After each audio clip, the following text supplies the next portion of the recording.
বলবেন কি হয়েছে? না, ওই যে মদনপুর ইউনিয়ন এবং ধামকড় ইউনিয়ন পুলিশের প্রোগ্রাম অনুযায়ী ওই দুটা ইউনিয়নের সেক্টর ইনচার্জ ছিলাম আমি, সাব সেক্টর ইনচার্জ।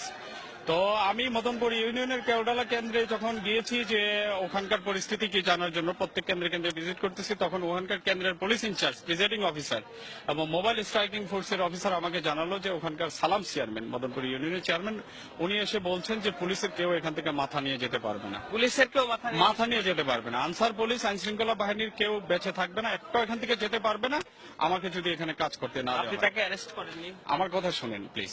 তো আপনার এখানে কাজ করতে দিতে হবে, আমার মতো করে কাজ করতে দিতে হবে, আদারওয়াইজ কেউ যেতে পারবে না। এই কথা শোনার সাথে সাথে চেয়ারম্যান সেখানে ছিল না, আমি লোকজন পাঠাইছি যে চেয়ারম্যানকে নিয়ে আসো, তার সাথে কথা বলবো। চেয়ারম্যানকে লোক পাঠানোর ফলে চেয়ারম্যান আসেনি। তখন চেয়ারম্যান আরেকজনের টেলিফোনে আমার সাথে কথা বলেছেন এবং টেলিফোনে আমি ওনাকে জিজ্ঞাসা করলাম, আপনি কি ভোট দিয়েছেন? হ্যাঁ দিয়েছি। তো তাহলে আপনি আজকের জন্য শুধু একজন ভোটার, এর বেশি কিছু নন। আপনি ভোট দিলে ভোট দিয়ে চলে যান, আপনি কারো ভোটে ডিস্টার্ব করবেন না, আপনার ভোটেও কেউ ডিস্টার্ব করবে না। এই কথা বলার পরে উনি বলতেছে যে আপনি কি আমাকে থ্রেট দিচ্ছেন?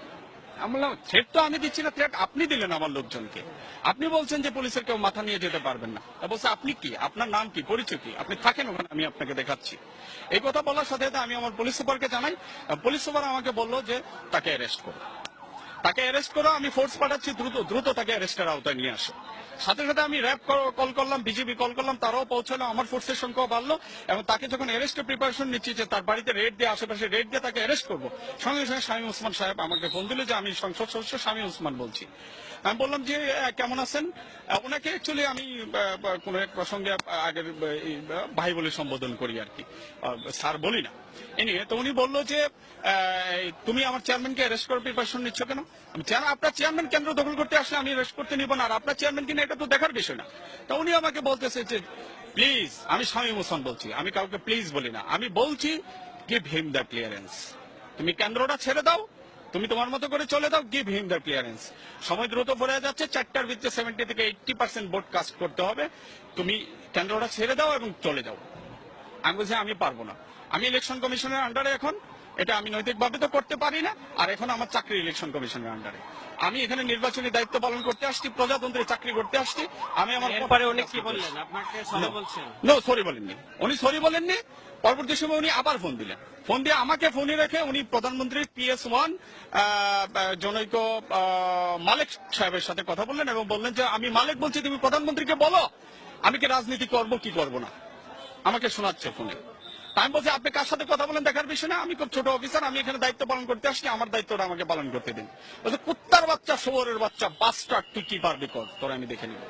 এটা আপনার ফোর্সকে, আপনার প্রধানকে জানিয়েছেন? হ্যাঁ আমি জানিয়েছি, আমি আমার ঊর্ধ্বতন অফিসারকে জানিয়েছি এবং মোবাইলে যখন উনি কথা বলছিল র্যাবের মেজর সোহেল সাহেব এটা শুনছে, আমি লাউড স্পিকারে ওনাকে শুনিয়েছি, আমার বডিগার্ড, আমার ড্রাইভার তারাও শুনেছে। এই ঘটনায় আপনি শঙ্কিত কিনা?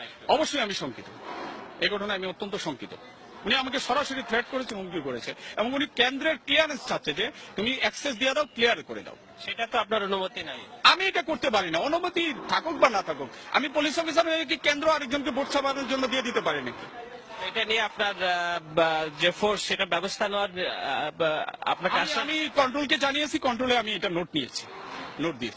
আপনি ঠিক আছে, আমরা শুনছিলাম শোভন একজন পুলিশ কর্মকর্তা যিনি, যাদের কিনা আসলে সকাল থেকে সারাদিন এই দায়িত্ব গিয়েছে আইন শৃঙ্খলা রক্ষাকারী বাহিনীর ঠান্ডা রাখার জন্য, বড় অর্থে খুব বেশি গোলযোগের খবর আমরা পাইনি, কিন্তু এখন যে একজন সহকারী পুলিশ সুপার তিনি যে অভিযোগ করেছেন সেটি আসলে মারাত্মক এবং এই পুলিশ বাহিনীর প্রধানরা তার প্রেক্ষিতে কি ব্যবস্থা নেয় সেটা অবশ্য বিবেচ্য।